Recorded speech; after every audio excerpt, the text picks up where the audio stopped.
एक अनोखी प्रेम कहानी, 12 दरवाजों का रहस्य।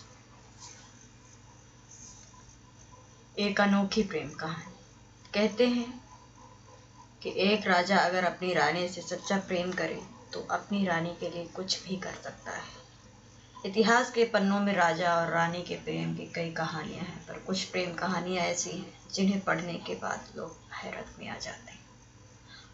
आपने कभी राजा बाज बहादुर का नाम सुना है? शायद नहीं सुना होगा, पर राजा बाज बहादुर के नाम से ज्यादा चर्चा में उनकी रानी थी, जिनका नाम रूपवती था।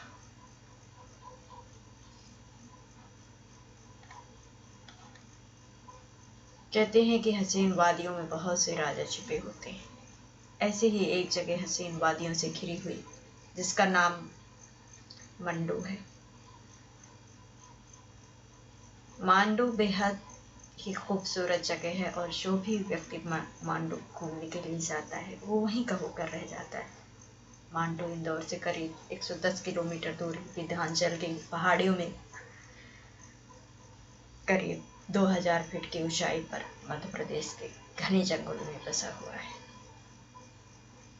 पर मांडू की जो सबसे खास बात ये है कि किला, जिसका नाम रानी रूपवती का किला, रानी रूपवती का किला राजा बाज बहादुर और रानी रूपवती के प्यार का साक्षी है।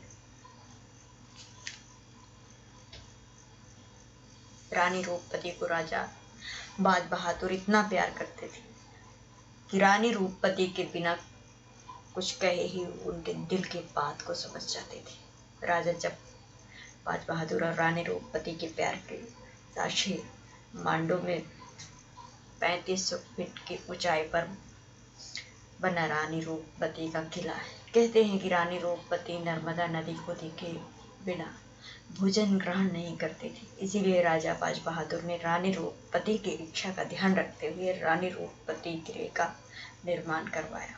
रानी रूपवती के किले से नर्मदा नदी नजर आती है। कहा जाता है कि रानी रूपवती प्रतिदिन स्नान के बाद ये यहाँ पहुँचती और नर्मदा जी के दर्शन उपरांत ही भोजन ग्रहण करती थी। कहा जाता है कि शायद ही दुनिया में ऐसी कोई खूबसूरत जगह नहीं थी जहाँ शाहजहां की नजर न पड़ी थी। रानी रूपवती के किले से मांडू जगह की सारी खूबसूरत वादियों का नजर आती थी और वो खूबसूरत वादी ऐसी थी कि जो रानी रूपवती की सुंदरता को और बढ़ा देती थी। शाहजहां भी मांडू की हसीन वादियों के कायल थे और मांडू की हसीन वादियों को देखना इतना आसान नहीं था, क्योंकि मांडू की हसीन वादियों को देखने के लिए 12 दरवाजे से होकर के जाना पड़ता था, और वो 12 दरवाजे कोई आम दरवाजे नहीं थे। उन 12 दरवाजों की खासियत ये थी कि उन दरवाजों को पार करने की दूरी अत्यधिक होती थी। मांडू जगह की खूबसूरती को देखने के लिए जो पहला दरवाजा पार करना पड़ता था, उस दरवाजे को दिल्ली कहा जाता है। राजा बाज बहादुर रूपवती को बेहद ही प्यार करते थे। शायद इसीलिए रानी रूपवती के महल तक पहुंचने से पहले राजा बाज बहादुर के महल को पार करना होता था। राजा बाज बहादुर रानी रूपवती की रक्षा के लिए यहाँ ये सब करते थे, इसलिए शायद आज भी रानी रूपवती के किले को राजा बाज बहादुर और रानी रूपवती की प्रेम कहानी का प्रतीक समझा जाता है। रानी रूपवती और बाज बहादुर की प्रेम कहानी एक प्रसिद्ध ऐतिहासिक धरोहर है। विंध्याचल पर्वत पर सबसे मांडू की पहाड़ियों पर आज भी रानी रूपवती और बाज बहादुर के प्यार के सुर गूंजते।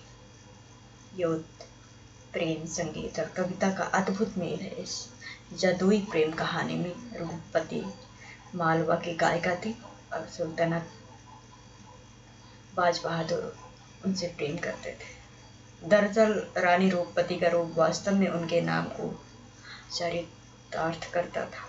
रूप सौंदर्य के साथ ही उनकी आवाज भी बड़ी सुरीली थी। वो अच्छा गाना गाती थी। बाज बहादुर से उनका अंत धार्मिक विवाह था। बाज बहादुर मांडू के अंतिम स्वतंत्र शासक थे। रूपवती किसान पुत्री और गायिका थी। उनकी आवाज के मुरीद बाज बहादुर उन्हें अपने दरबार में ले आए और दोनों परिणय सूत्र में बंध गए।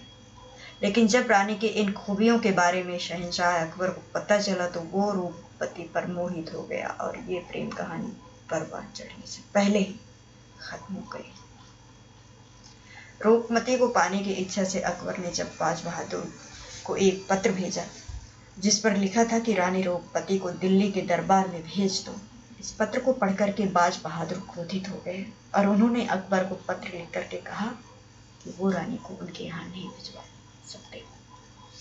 अपने पत्र का ऐसा जवाब पढ़कर अकबर आग बबूला हो गया। अहंकार और गुस्से से भरे अकबर ने अपने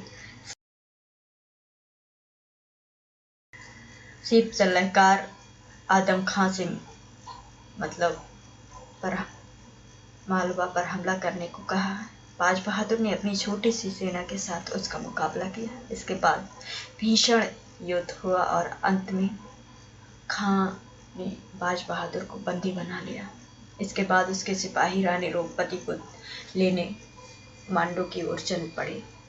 लेकिन जब इस बारे में रानी रूपवती को पता लगा तो उन्होंने खुद को अकबर के हाथों में सौंपने से अपनी जान देना बेहतर समझा। उन्होंने हीरा निगल करके अपनी लीला समाप्त कर ली। जब रानी की मौत का समाचार अकबर को मिला तो उसे बहुत दुख हुआ। वो पछतावे की आग में जलने लगा। उसने बाज बहादुर को कैद से आजाद कर दिया। बाज बहादुर ने कहा कि वो वापस अपनी राजधानी सरांगपुर जाना चाहते हैं। सरांगपुर वापस आने पर बाज बहादुर ने रानी की मजार पर सिर पटक पटक करके अपने प्राण त्याग दिए। इस घटना के बेहद